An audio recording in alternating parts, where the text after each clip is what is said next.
The story begins when Nick moves from Midwest to Westside, Long Island, seeking to become a world-rounding man, to recapture some of the excitement and adventure he experienced as a soldier in World War I. As he tries to make his way as bond salesman, he rents a small house next door to mansion, which it turns out belongs to Gatsby. Daisy Buchanan, Nick's cousin, and her husband Tom live across the bay in the fashionable community of Essex. Nick goes to visit Daisy, an effeminate woman with a socialist luminescence, and Tom, a British hulking, powerful man made arrogant through generation of privilege.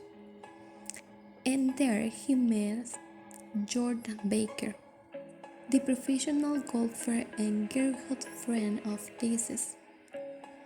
As the foursome lounge around the Buchanan's estate, they discuss the day's most pressing matters: the merits of living in the East, what to do on the longest day of the year, reactionary politics, and others such as shallow topics. When Tom takes a phone call, Jordan informs Nick that Tom's mistress is on the phone. Tom, known for his infidelities, may not pretend to cover up his affairs. As Tom and Daisy work to set up Nick and Jordan, they seize the opportunity to question him about his supposed engagement to a girl back home. Nick reassures them there is no impending marriage, just a series of rumors that cannot substitute for the truth. Upon returning home that evening, as he is sitting outside, Nick noticed a figure emerging from Gatsby mansion. Nick's initial impulse is to call out to Gatsby, but he resists because Gatsby gave a sudden intimation that he was content to be alone. It was while watching Gatsby that Nick witnessed a curious event. Gatsby, standing by Water's side, stretches his arm toward the darkness. Trembling, this gesture seems odd to Nick, because all he can make out is a green light, such as one finds at the end of a dock, across the sun. Looking back at the mysterious figure, Nick realized that Gatsby has vanished. The Valley of Ashes, a desolate and forsaken expanse of formerly developed land that marks the intersection of the city with the suburbs. In addition to its desolate feel and uniform greenness, this forlorn area is home to a decaying billboard that calls attention to itself. Depicted on the advertisement are the eyes of Dr. T.J. Culper, which are described as blue and gigantic. Their retinas are 1 yard high. It was in the Valley of Ashes that Nick first meets Tom's mistress. Middle Wilsons, the two men are headed to New York when Tom insists they get off the train in order for Nick to meet his girl. The two men proceed to a car repair garage owned by George Wilson, a spiritless man who is also Middle's husband. Tom chats briefly with Wilson about business matters. Middle, a sensuous, fleshy woman in her middle-30s, joins the men. Tom quietly informs her he wishes to see her, so she arranges to meet them shortly. Leaving her husband under the pretense of visiting her sister in New York, while on their way to Don and Middle's apartment. Middle spies a man selling dogs and insists of having one. Once at the apartment, Middle phones her sister, Catherine, and her friends, the Mackies, to join the party. The six people spend the afternoon in a haze of drunkenness. As the afternoon wears on and she becomes increasingly intoxicated, Middle becomes more and more outspoken about her situation in life, her marriage, her impassioned first meeting with Tom, and finally Tom's marriage. Upon meeting Daisy names, Middle becomes enraged, shouting "Daisy" at the top of her lungs. Tom, incensed by the outburst, lashes out with his open hand and breaks Middle's nose in one short death movement. The party enters into a downward spiral and the guests take their departure. The chapter ends with Nick sings Mr. Mackey home and then heading home himself. Nick's attention again turns to Gatsby. Gatsby in the summer months was known far and wide for the extravagant parties he threw in which men and girls came and went like mats among the whispering and the champagne and the stars. During the weekend, people flocked to his house for his parties, as well as to use his pool, his boat, his cars, and so on. His gatherings were lavishly catered, serving two complete dinners, boasting not just a small combo of musicians, but a whole orchestra. The guests enjoyed themselves, fiddling and dancing until the wee hours of the morning. After seeing these parties from afar, Nick is invited by Gatsby by a handwriting note to join in the festivities. Nick is one of the few to have actually been invited. The others simply arrive, knowing only that there will be a party and they won't be turned away. At the party, Nick tries to find Gatsby, but has not luck. No one can tell him where Gatsby is, suggesting that they themselves didn't know the host. As Nick mills around the party, he encounters Jordan Baker, and the two of them to mingle around, inadvertently gathering rumors about Gatsby, including that he had once killed a man. After several glasses of champagne, Nick begins a conversation with a fellow who is, unbeknownst to him, Gatsby himself. Later, Gatsby takes Jordan Baker aside to speak with her privately. What they discuss is not revealed, but Jordan passes along that is the most amazing thing. Nick interjects that much more happened to him, although it largely entailed working, dating casually and dating at the Jaylee Club. His affinity for New York has been growing throughout the summer as he begins to appreciate its enchanted metropolitan twilight, and how everyone hurried toward Gary. Nick meets up with Jordan Baker in midsummer, and as the two begin to see more of each other, Nick begins to look upon her with a sort of tender curiosity. He realizes, though, that Jordan is incurably dishonest. In fact, the reason Nick remembered her name initially is that she had once been accused of cheating in golf tournament. Despite Jordan's downfalls, She intrigues Nick, although he ends the chapter by tearing his own cardinal version, claiming modestly, "I'm one of the few honest people that I have ever known." The cataloging at Gatsby's party guests, the Chester Bakers, Delicious, Dr. Wester Civet, the Jarvins, the Ismaids, the Christies, and so on, from socialites and debutantes to the famous and the infamous. Gatsby parties draw only the most fashionable of people. One fellow, Cliff Springer, in fact, was at Gatsby's house so often and so long that he became known as simply the Water.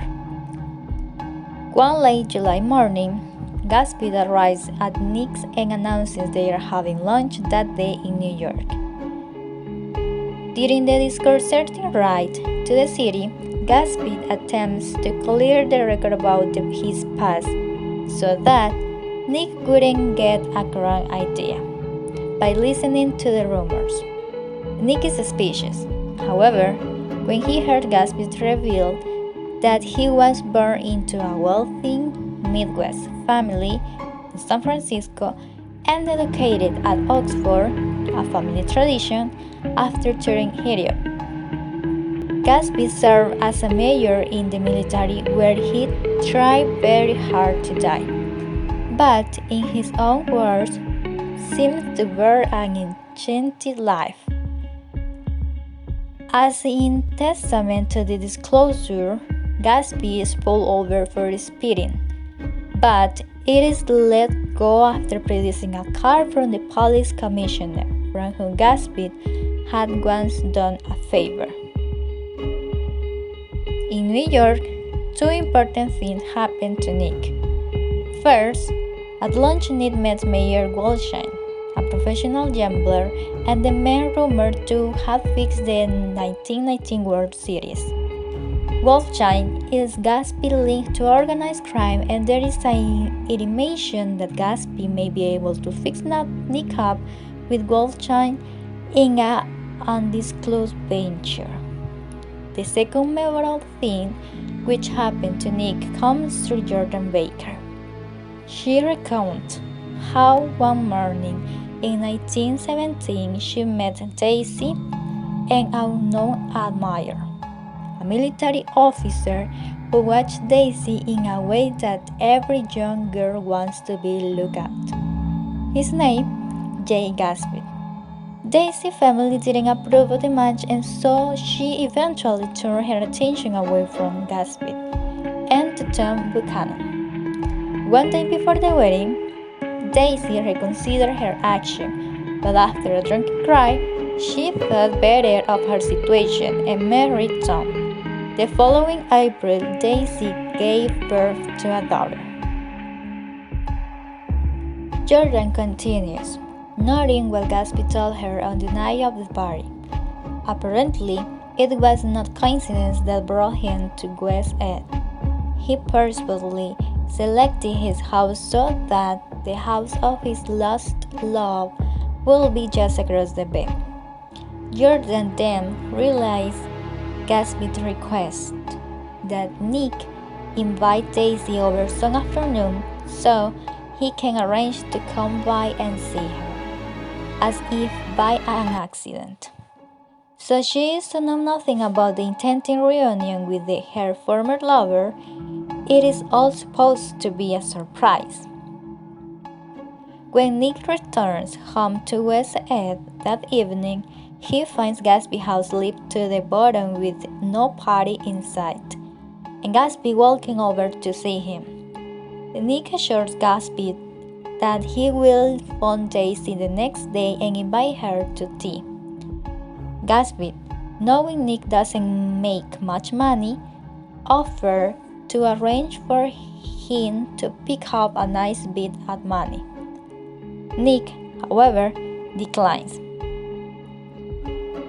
The next day, Nick phones Daisy and extends his invitation with this stipulation: don't bring Tom. She accepts his invitation, agreeing on a day. The agreed upon day arrives, and Gatsby, wanting everything to be perfect, sends a man to cut Nick grass, and later has flowers delivery. Arriving an hour before Daisy, Gatsby is nervous, and for the first time in the novel, a little unsure of himself. At the appointed time, Daisy arrives. Nick ushers Daisy into the house to find that Gatsby has disappeared, only to re-emerge at the front door. Looking pale and tragic, Gatsby ushers himself into the living room and joins Daisy. The reunion is initially stellar and unnatural polite, leaving all three people feeling somewhat awkward, but amidst the tea preparations, a greater sense of ease overtakes the group. Excusing himself, Nick tries to give Gatsby and Daisy some privacy, but Gatsby, as nervous as a young man, follows him out. Nick sends Gatsby back into Daisy, while he himself sneaks out the back and wanders around the house for half an hour. Upon his return, Nick finds Gatsby changed entirely. He has moved from the embarrassment of his initial appearance to the budding delight.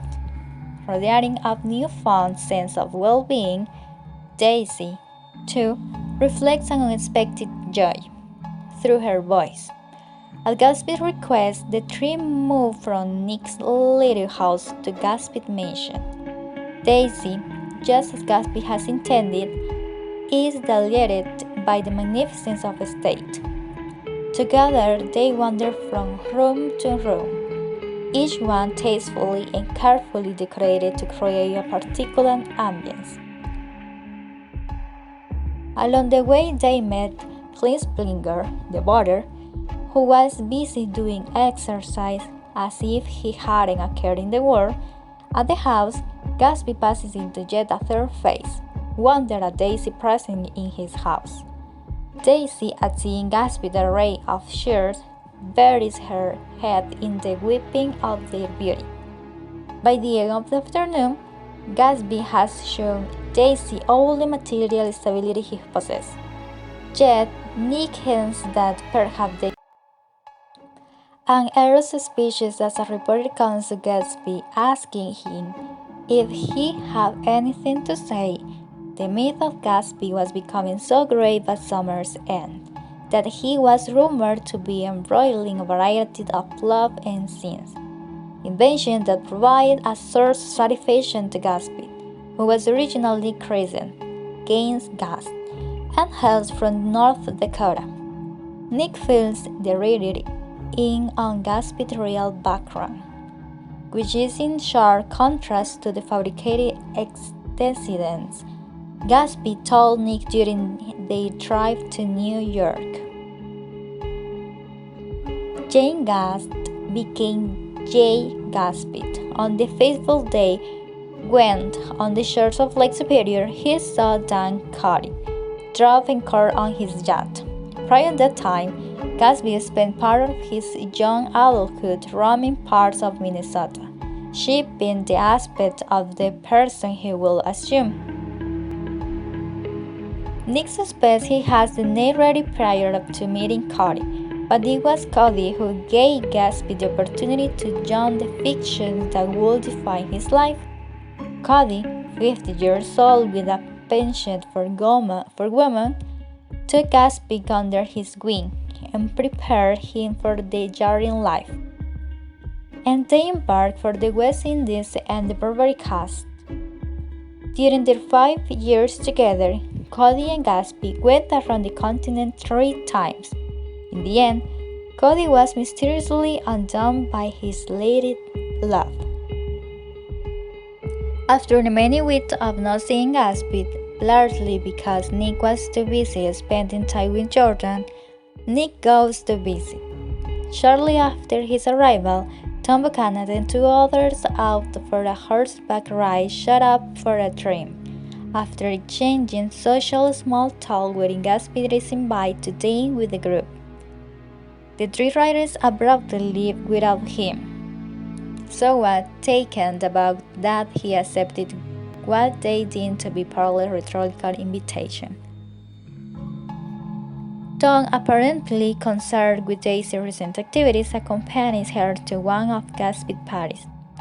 Gatsby tries to impress the Buchanans by pointing out all the celebrities present, then makes point of introducing Tom, much to his unease as the polo player.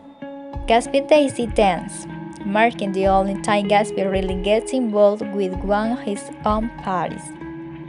Later, Daisy and Gatsby adjourn to Nick a step for a half hour of privacy. They head back to the party, and when dinner arrives, Tom remarks he wishes to eat with another group. Daisy, always aware of what Tom is really up to, remarks the girl is common but pretty, and offers a pencil in case he wants to take down an address. Daisy, aside for the half hour she spent with Gatsby, finds the party unnerving and appalling. After the Buchanans leave and the party breaks up, Nick and Gatsby review the evening.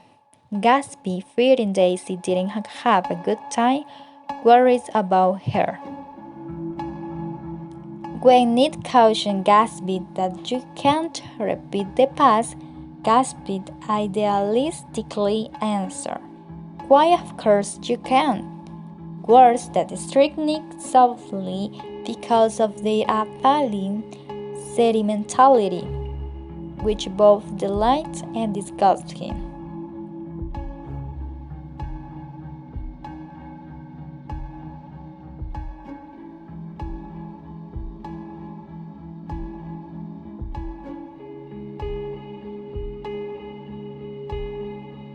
After the Buchanans leave and the party breaks up, Nick and Gatsby review the evening. Gatsby, fearing Daisy didn't have a good time, worries about her. When Nick cautions Gatsby that you can't repeat the past, Gatsby idealistically answers, "Why, of course you can't." Words that strike Nick sourly because of their appalling sentimentality, which both delights and disgusts him. Preoccupied by his love for Daisy, Gatsby calls off his parties, which were primarily a means to lure Daisy. He also fires her servants to prevent gossip and replaces them with shady individuals connected to Mayor Wolshine. On the hottest day of the summer, Nick takes the train to East Egg for lunch at the house of Tom and Daisy, and he finds Gatsby and Jordan Baker there as well. When the nurse brings in Daisy's baby girl, Gatsby is stunned and can hardly believe that the child is real. For her part, Daisy seems almost uninterested in her child. During the awkward afternoon, Gatsby and Daisy cannot hide their love for one another. Complaining of her boredom, Daisy asks Gatsby if he wants to go into the city. Gatsby stares at her passionately, and Tom becomes certain of their feelings for each other. Itching for a confrontation, Tom seizes upon Daisy's suggestion that they should all go to New York together.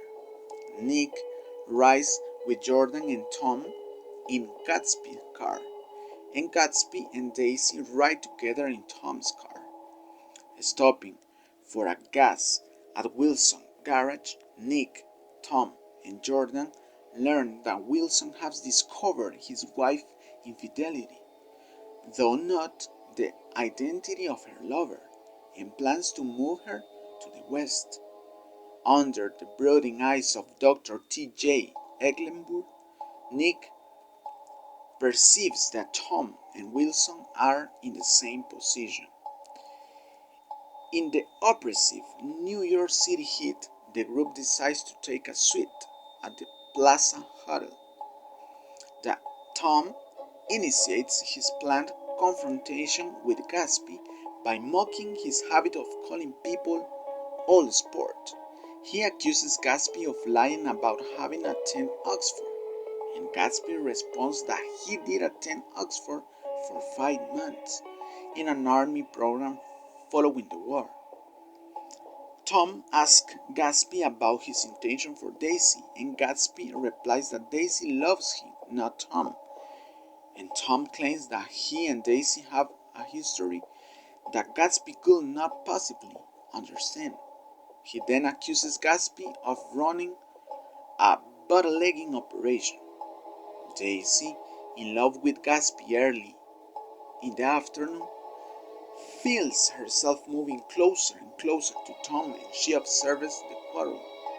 Realizing he has bested Gatsby, Tom sends Daisy back to Long Island with Gatsby to prove Gatsby's inability to hurt him. As the road quiets down, Nick realizes that it is his third birthday.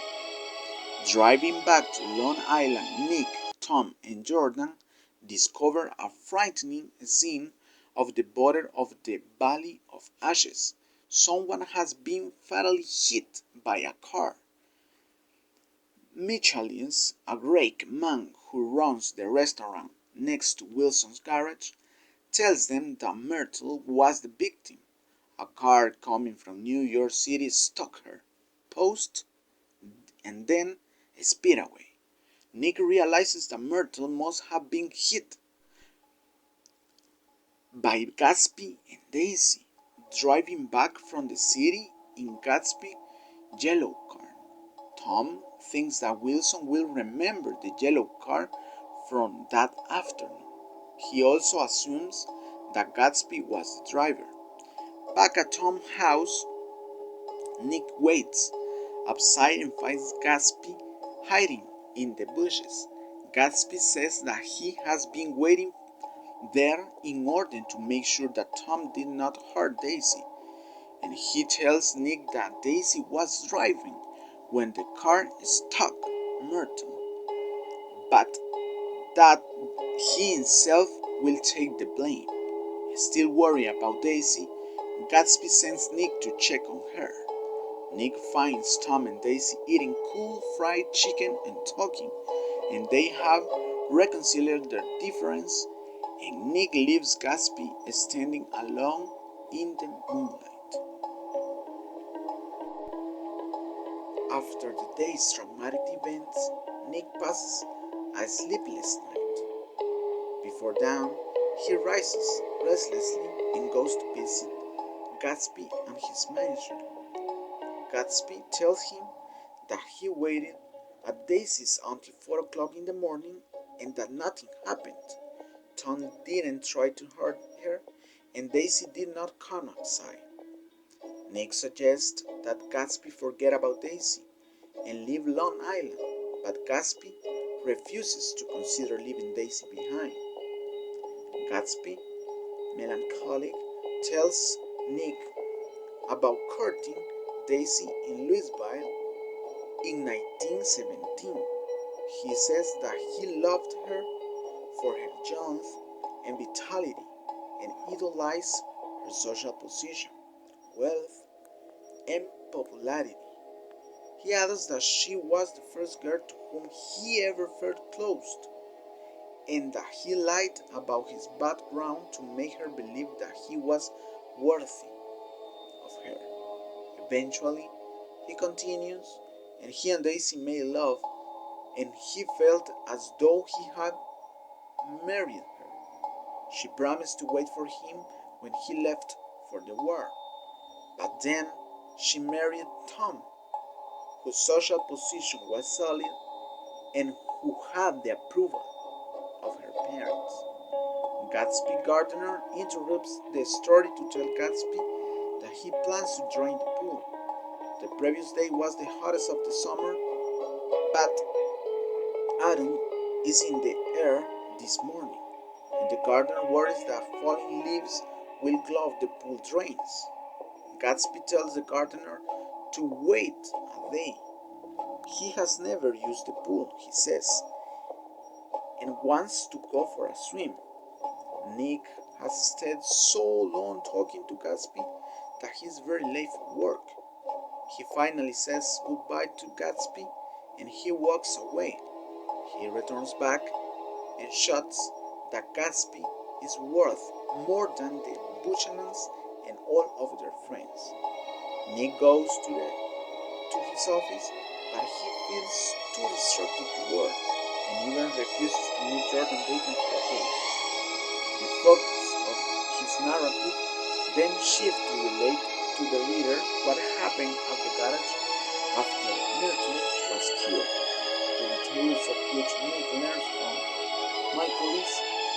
George Wilson stays up all the night talking to Michaelis about Myrtle, and he tells him that before Myrtle died, he confronted her about her lover and told her that she could not hide her sin from the eyes of God.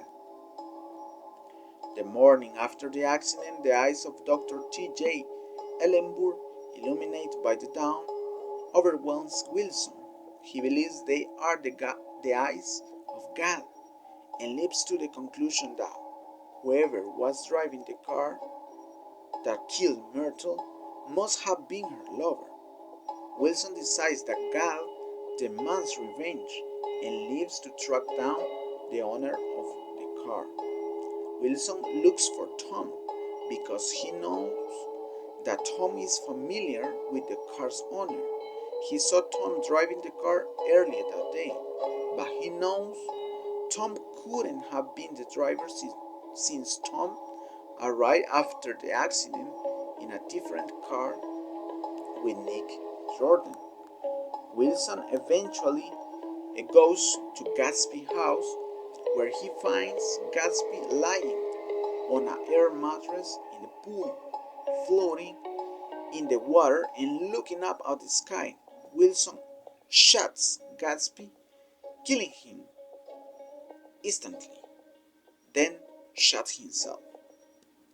Nick hurries back to West Egg and finds Gatsby floating dead in the pool. Nick imagines Gatsby's final thought, and he pictures him sad by the meaninglessness and emptiness of life without Daisy, without his dream.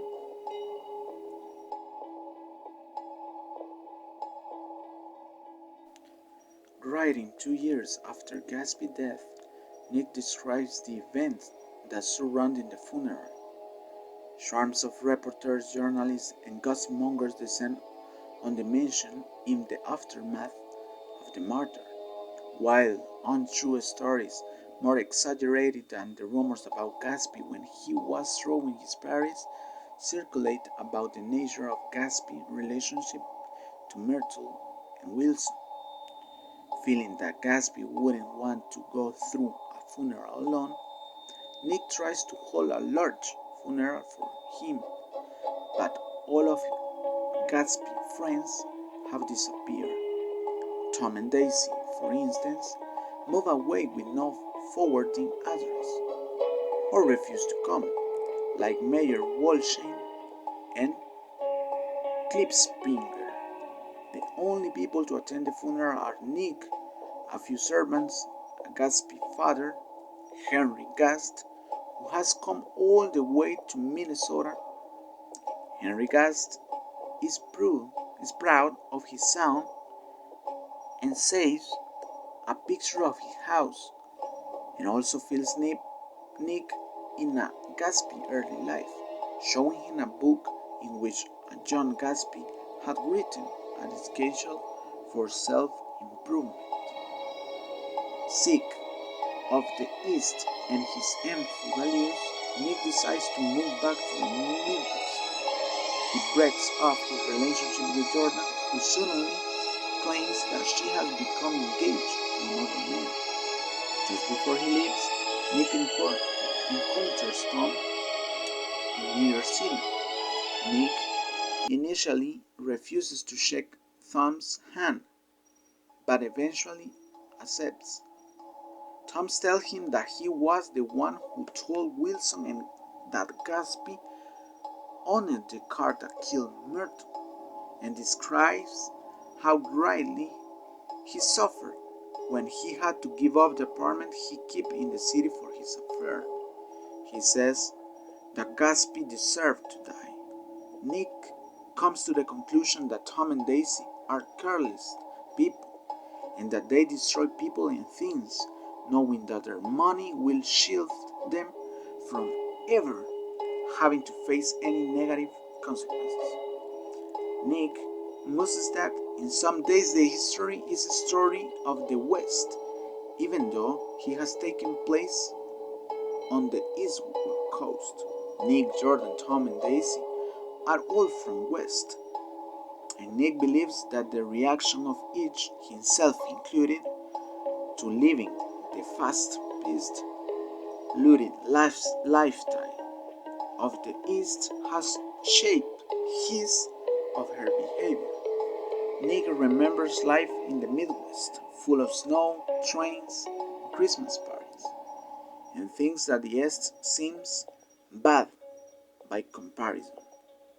On his last night in the West Egg before moving back to Minnesota, Nick walks over to Gatsby's empty mansion and erases a word that someone has written on the step. He sprays out of the beach behind Gatsby's house and looks up, and the moon rises. He imagines the island with no houses and considers what it must have looked like to the explorer who discovered the New World centuries before. Nick imagines that America once a goal for dreamers and explorers, just as Daisy was for Gatsby. He pictures the green land of America as the great light shining from Daisy's dock, and mused that Gatsby, whose wealth and success so closely the American dream, failed to realize that the dream had already ended, that his goals had become hollow and empty. Nick sensed that people everywhere are motivated by similar dreams and by a desire to move forward into a future in which their dreams are realized. Nick envisions their struggles to create the future as a boat moving in a body of water against a current that inevitably carries them back into the past. Hello everyone. I'm going to analyze the book The Great Gatsby. There are many amazing characters in The Great Gatsby, one being Jake Gatsby. He appears to be the embodiment of American dream at the novel's open. He is depicted as the self-man, elusive and mysterious. He's built the lavish lifestyle in post-war American. He was born poor as James Gatz and he invented Jake Gatsby. He keeps his origins in a secret and presents the public only what he wants to see them. This leads to speculation and rumors.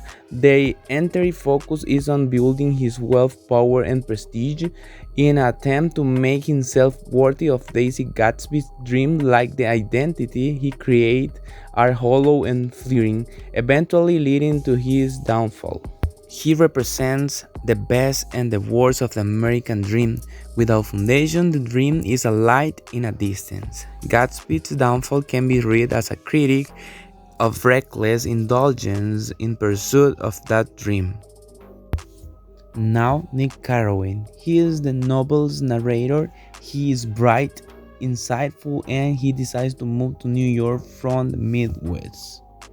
He is portrayed as honest and fair. He witnesses the dichotomy between the poor and needy, and this causes him to struggle with the superficiality of affluence. His cousin, Daisy Buchanan, the superficial self-absorbed love interest of Gatsby, she is actually married to Tom Buchanan. Daisy has an affair with Jake Gatsby. She represents the women during this era referred to as flapper. In Daisy's final act, running from the responsibility of her car accident suggests that she is a risk taker only if it doesn't risk her real life and the privileges it affords her. Her husband, Tom Buchanan, he is boisterous and an arrogant brute. He is self-centered, controlling, and shows a general lack of respect for women. He manipulates situations and people to hide his indiscretions. He represents the elite, looking down of those with money and those without no money. Then there is George Wilson, Myrtle Wilson, and Jordan Baker. George Wilson owns Wilson's Garage in the Valley of Ashes. He has resigned himself to live a lower life class. In the end, his heartbreak over Myrtle's death leads him to murder.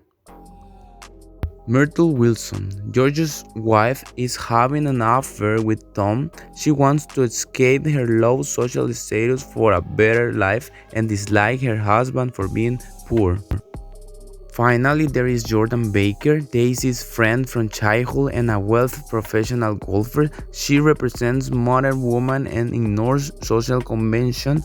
She is willing to cheat to get ahead. She becomes romantically involved with Nicky, but the relationship deteriorates when Nick discovers she is dishonest. One of the biggest themes in this book is the American dream. Most characters have their American dream, but to each one it means something different. For Gatsby, his American dream is Daisy. He wants to win Daisy over and take away from Tom because she was the girl he can ever have after they were separated. On the other hand, Myrtle, Tom's lover's dream was to have money and be like everybody else in the West Egg. She lives in the Valley of Ashes, which is the complete opposite of the West Egg, and show all the poverty and all the struggles that normal people went through. At the time, she really wants to be with Tom and most importantly, wants to have money. Another theme that you will come across in the book is telling the truth. Everybody in the book except for Tom supposedly is lying at some time in the book, especially Gatsby. He gets his story confused and mixed up with different people about where he came from and how he got all the things that he did. Even at the end of the book, it's still unclear who Gatsby really is, and he proves that he has lied about something when he basically says that Daisy has fallen in love with a completely different man because he is not like that at all. That's not the exact quote, but that's basically what he is saying near to the end of the book.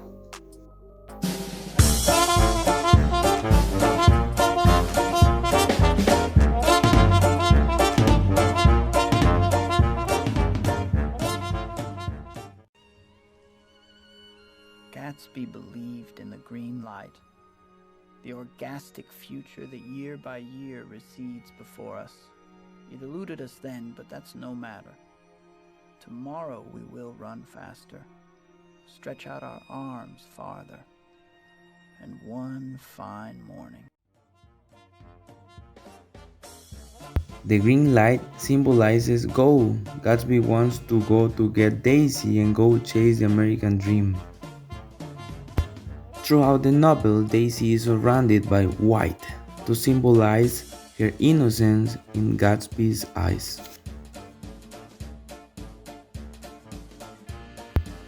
The color gold is used multiple times during the book to symbolize wealth.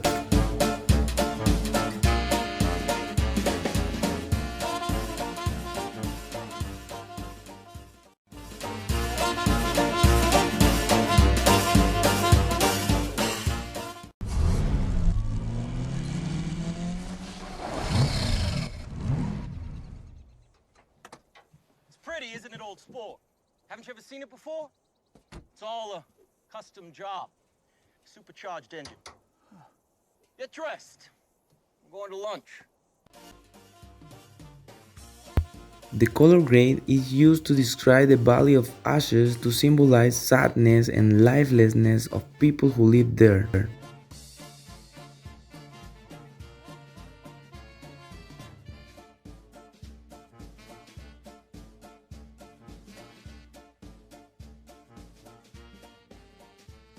Gatsby's pink suit symbolizes his uniqueness and his passionate love for Daisy.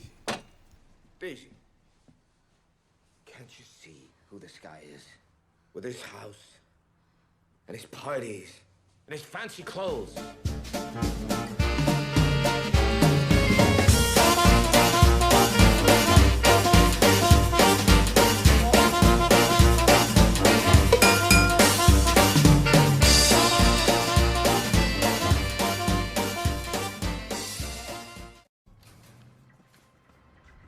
Towards death.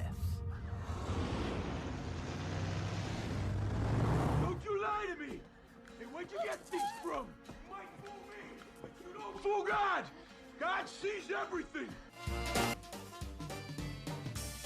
Dr. T.J. Elberg's eyes symbolize God's presence among the characters and that God sees everything they do. Mr. Gatsby.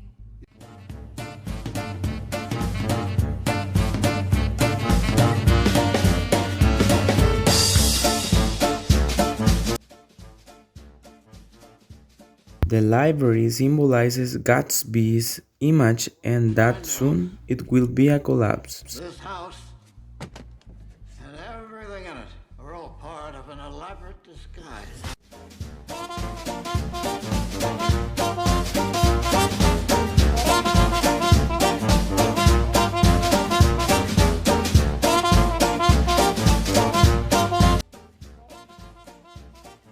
The owl-eyed man symbolizes wisdom. He has the ability to see the characters for who they really are.